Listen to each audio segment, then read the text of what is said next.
Price எல்லாம் கர்த்தரும் இரட்சகருமாகிய இயேசு கிறிஸ்துவின் இனிதான நாமத்திலே வாழ்த்துகிறேன். கர்த்தர் உங்களை ஆசீர்வதிப்பாராக. இந்த இனிய நாளை காண செய்த தேவாதி தேவனுக்கு ஸ்தோத்திரம் உண்டாவதாக. இந்த நாளிலே நல்ல கிருபைகளையும் ஆசீர்வாதங்களையும் தந்து கர்த்தர் நடத்துவாராக. யோவான் எழுதின சுவிசேஷம் 6வது அதிகாரம் 47வது வசனம்.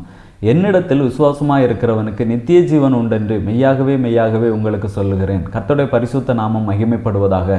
இது இயேசு கிறிஸ்து சொல்லக்கூடிய வார்த்தை. யார் இயேசு கிறிஸ்துவை விசுவாசிக்கிறார்களோ அவர்களுக்கு நித்திய ஜீவன் உண்டென்று சொல்லப்பட்டிருக்கிறது. இயேசு கிறிஸ்துவனுடைய தெய்வீக தன்மையை, இயேசு என்னுடைய பாவங்களுக்காக தான் மரித்தார், அவர் எனக்காக தான் உயிர்த்தெழுந்திருக்கிறார், இனி எனக்காக தான் அவர் வரப்போகிறார் என்று யார் விசுவாசிக்கிறார்களோ அவர்களுக்கு நித்திய ஜீவன் உண்டென்று இங்கே சொல்லப்பட்டிருக்கிறது.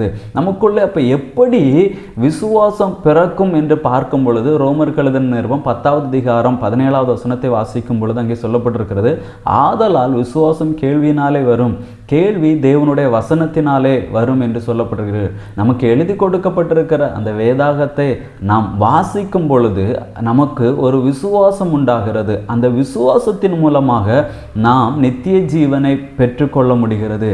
நமக்கு எழுதி கொடுக்கப்பட்ட வேதாகமத்தை நாம் வாசிப்போம், நாம் இயேசு கிறிஸ்துவை விசுவாசிப்போம், நித்திய ஜீவனை சுதந்தரிப்போம். கர்த்தர் நம்மை ஆசீர்வதிப்பார். ஜெபிக்கலாமா? நல்ல தகப்பனே, உம்மை நன்றியோடு உம்மை துதிக்கிறோம், உம்மை ஸ்தோத்தரிக்கிறோம். அப்பா, உம்மை விசுவாசிக்கிறவர்களுக்கு நித்திய ஜீவன் உண்டு என்று நாங்கள் வாசிக்கிறோம். உம்மை விசுவாசித்து இந்த நித்திய ஜீவனை சுதந்தரித்துக் கொள்ள கர்த்தர் எங்களுக்கு நல்ல கிருபைகளை தாரும். உம்முடைய நாமத்தை மகிமைப்படுத்தும். இயேசுவின் நாமத்தில் பிதாவே, ஆமென். God bless you.